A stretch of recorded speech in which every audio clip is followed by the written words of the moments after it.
ನಿಮ್ಮ ಕಥೆಯನ್ನ ಕೇಳಕ್ ಕಾಯ್ತಾ ಇದೀವಿ. Over to you. ನಾನು ಸಣ್ಣ ಹಳ್ಳಿಯಿಂದ ಬಂದವನು, ತೀರ್ಥಹಳ್ಳಿ ತಾಲೂಕು ಮಂಡಗದ್ದೆ ಅಂತ. 10 ವರ್ಷಕ್ಕೆ ನನ್ನ ತಂದೆ ತೀರೋಗ್ತಾರೆ ಒಂದು ಇನ್ಸಿಡೆಂಟ್ ಅಲ್ಲಿ. ಪ್ರಾಪರ್ಟಿಗಳು ಹೋಗ್ತದೆ.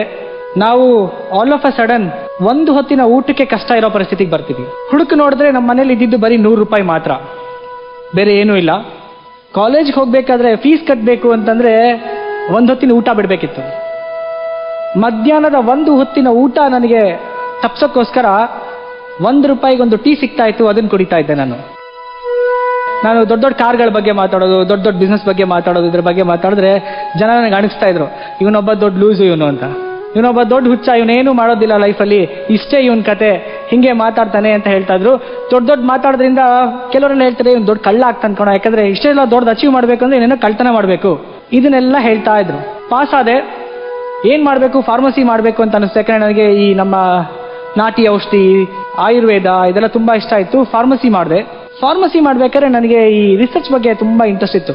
ಒಂದು ರಿಸರ್ಚ್ ಪೇಪರ್ ಪಬ್ಲಿಷ್ ಮಾಡಿದೆ, ಸೈನ್ಸ್ ಬಿಹೈಂಡ್ ಅವರ್ ಕಲ್ಚರ್ ಅಂತ. ನಮ್ಮ ದೇಶದ ಸಂಸ್ಕೃತಿ ತುಂಬಾ ದೊಡ್ಡದು, ಅದರಲ್ಲಿ ಎಲ್ಲಾ ಕಲ್ಚರ್ಗೂ ಒಂದೊಂದು ಸೈನ್ಸ್ ಇದೆ. ಇದು ನಾನು ಪ್ರೆಸೆಂಟ್ ಮಾಡಿದೆ.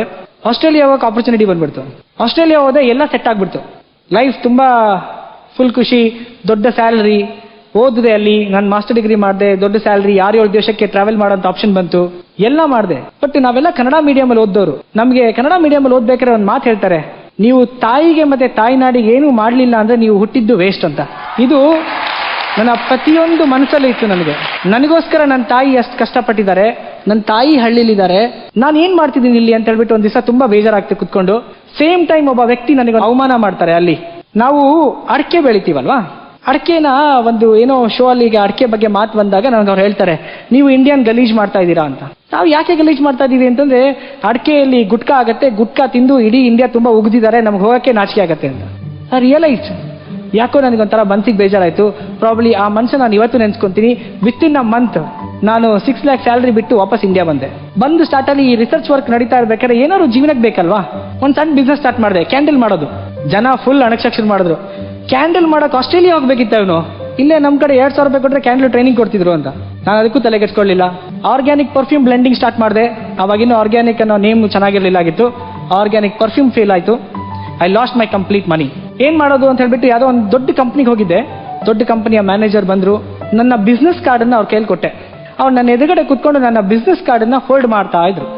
ಐ ಅಂಡರ್ಸ್ಟುಡ್ ನನ್ನ ಲೆವೆಲ್ ಅವ್ರು ಏನ್ ತೋರಿಸ್ತಾ ಇದ್ದಾರೆ ನನಗೆ ಅಂತ ಹೇಳ್ಬಿಟ್ಟು. ಮಾರಿ ಮನ್ಸಿಗೆ ಬೇಜಾರಾಯ್ತು. ವಾಪಸ್ ಬಂದೆ.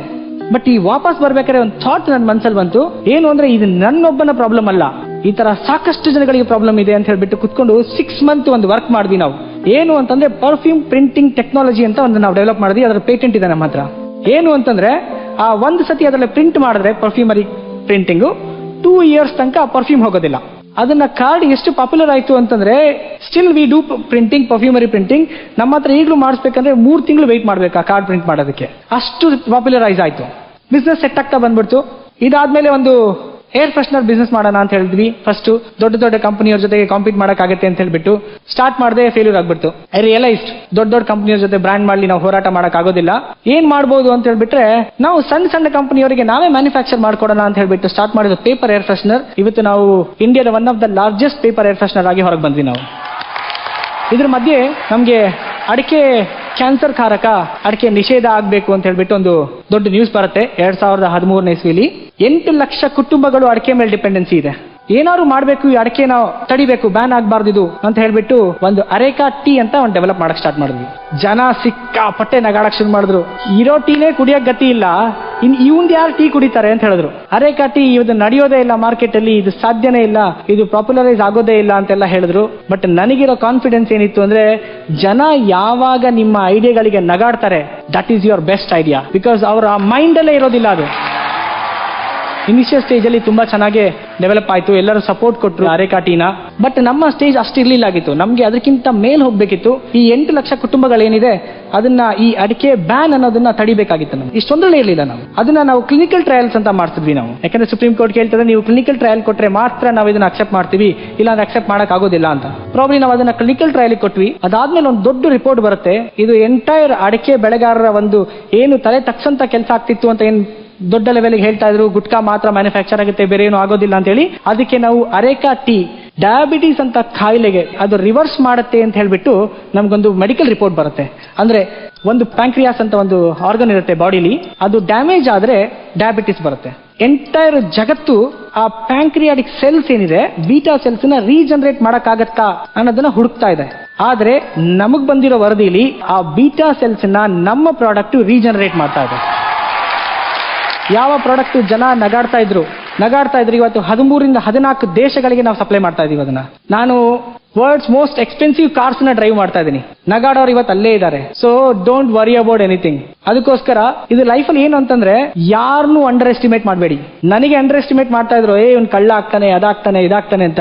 ಎಸ್, ನನ್ನ ಐಡಿಯಾಗಳಿಗೆ ಜನ ನಗಾಡ್ತಾ ಇದ್ರು. ಅದೇ ಐಡಿಯಾಸ್ಗಳಿಗೆ ಇವತ್ತು ನನಗೆ 6 ನ್ಯಾಷನಲ್ ಅವಾರ್ಡ್ ಬಂದಿದೆ. ಇವತ್ತಿಗೂ ನಾನು ಇಷ್ಟು ದೊಡ್ಡ ಕಂಪ್ನಿ ನಡೆಸ್ತಾ ಇದ್ದೀವಿ. ನನ್ನ ಆಫೀಸು ದುಬೈಯಲ್ಲಿದೆ, ಜರ್ಮನಿಲಿದೆ, ಬ್ಯಾಂಗ್ಳೂರಲ್ಲಿದೆ, ಉಡುಪಿಲಿದೆ. ಆದರೆ ನನ್ನ ಹೆಡ್ ಆಫೀಸ್ ಇರೋದು ಮಂಡಗದ್ದೆ ಅಂತ ಸಣ್ಣ ಹಳ್ಳಿಲಿ. ನಂಗೆ ತುಂಬಾ ಜನ ಕೇಳ್ತಾರೆ, ಯಾಕೆ ಮಂಡಗದ್ದೆಲ್ಲೇ ಮಾಡಿದೀರಾ ನೀವು, ಯಾಕೆ ಹಳ್ಳಿಲಿ ಇದೆಯಪ್ಪ, ಇಲ್ಲೇನು ಬರಕ್ಕೆ, ನಿಮ್ ಬೆಂಗಳೂರಲ್ಲಿ ಇರಕ್ಕೇನು ಅಂತ.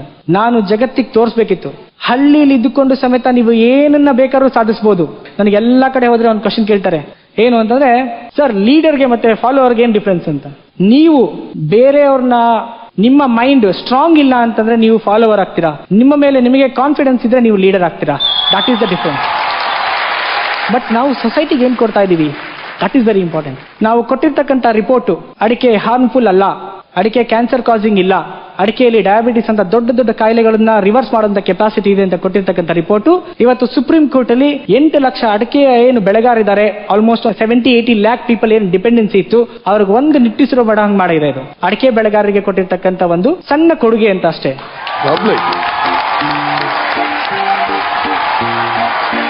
ಅಂಗವಿಕಲರು ಅಥವಾ ಮನೆಯಿಂದ ಹೊರಗೆ ಹಾಕ್ತಂತವ್ರು, ವಯಸ್ಸಾದವರು, ಅವ್ರ ಕೈಯಲ್ಲಿ ನಾವು ಅದನ್ನ ಹ್ಯಾಂಡ್ ಪ್ಯಾಕೇಜಿಂಗ್ ಮಾಡಿಸ್ತೀವಿ. ಯಾಕೆ ಅಂತಂದ್ರೆ ಅಂತವ್ರು ಸಮೇತ ನಾನು ಮನೆಗೆ ಭಾರ ಅಲ್ಲ, ನಾನು ದುಡಿತಾ ಇದ್ದೀನಿ, ಒಂದು ಮನೋಭಾವನೆ ಬರಬೇಕು ಅಂತ ಹೇಳ್ಬಿಟ್ಟು ನಾವು ಅಂತವ್ರಿಗೆ ಎಂಪ್ಲಾಯ್ ಮಾಡ್ತೀವಿ. ಯಾಕಂದ್ರೆ ಅಂತವ್ರ ಜೀವನ ಸರಿಯಾದ್ರೆ ಎಷ್ಟೋ ಜನರ ಜೀವನ ಸರಿಯಾಗತ್ತೆ ಅಂತ. Well done Nivedan, very nice. ನಮ್ಮ ಶೋ ಅಲ್ಲಿ ಕಾಶಿನಾಥ್ ಅವರು ಈ ಕೆಂಪು ಕುರ್ಚಿಯಲ್ಲಿ ಕೂತಾಗ ಒಂದ್ ಮಾತು ಹೇಳಿದ್ರು, ಕಾಲ್ ಎಳಿತಾ ಇದಾರೆ ಒಬ್ಬ ಅಂದ್ರೆ ಅವ್ನು ನಿಮ್ ಕಾಲ್ ಲೆವೆಲ್ ಅಲ್ಲಿ ಇದಾನೆ ಅಂತ ಅರ್ಥ, ನೀವು ಮೇಲಿದ್ದೀರಾ ಅಂತ ಅರ್ಥ ಅಂತ. ಇದೇನಪ್ಪ ಮತ್ತೊಂದು ಸರ್ಪ್ರೈಸಾ? ನಮ್ಮ product thank you very much. First ಇಂಡಿಯಾದ make in India award winning product ಇದೆ ಇದು. ಹೌದಾ? Wow, first make in India award ಬಂದಿರುತ್ತೆ. ಕಂಗ್ರಾಚುಲೇಷನ್. ಕಂಗ್ರಾಚುಲೇಷನ್. ಕೇಳ್ಬೋದೋ ಇಲ್ಲ ಗೊತ್ತಿಲ್ಲ ಈ ಪ್ರಶ್ನೆ ಒಂದು ಸ್ಟಿಲ್. ಯಾಕಂದ್ರೆ ನೀವು ಕತೆ ಕೇಳಿದಾಗ ಒಂದು ಸಣ್ಣ ಹಳ್ಳಿಯಿಂದ ಬರ್ತೀರಾ, ನಿಮ್ಗೆ ಸ್ಕೂಲ್ ಹೋಗಕ್ಕೆ ದುಡ್ಡಿಲ್ಲ, ಕೊನೆಗೆ ಒಂದು ಬಿಸ್ನೆಸ್ ಮಾಡ್ತೀರಾ. ಈಗ ನಿಮ್ ಟರ್ನ್ ಓವರ್ ಎಷ್ಟಿರ್ಬೋದು? ಪ್ರಾಬ್ಲಿ ನನ್ನ ಕಂಪನಿ ವರ್ತು ಈಗೆಲ್ಲ ನಂದು ಒಂದು 400-500 ಕೋಟಿವರೆಗೆ ಬರುತ್ತೆ. Right, okay. ಸೊ ಒಂದು ಸಣ್ಣ ಹಳ್ಳಿಯಲ್ಲಿ ಹೆಡ್ ಕ್ವಾರ್ಟರ್ಸ್ ಇಟ್ಕೊಂಡು ನಿಮ್ಮ ಕನಸನ್ನು ನೀವು ನನಸು ಮಾಡಬಹುದು. 300-400 ಕೋಟಿ ಬಿಸ್ನೆಸ್ ಓನರ್ ಆಗ್ಬೋದು. ಅದಕ್ಕಾಗಿ ನಿವೇದನ ಕರೆದ್ವಿ. All the best. Thank you so much. ಈಗ ನಮ್ಮ ಅಜ್ಜಿ ಹೇಳುವಂತ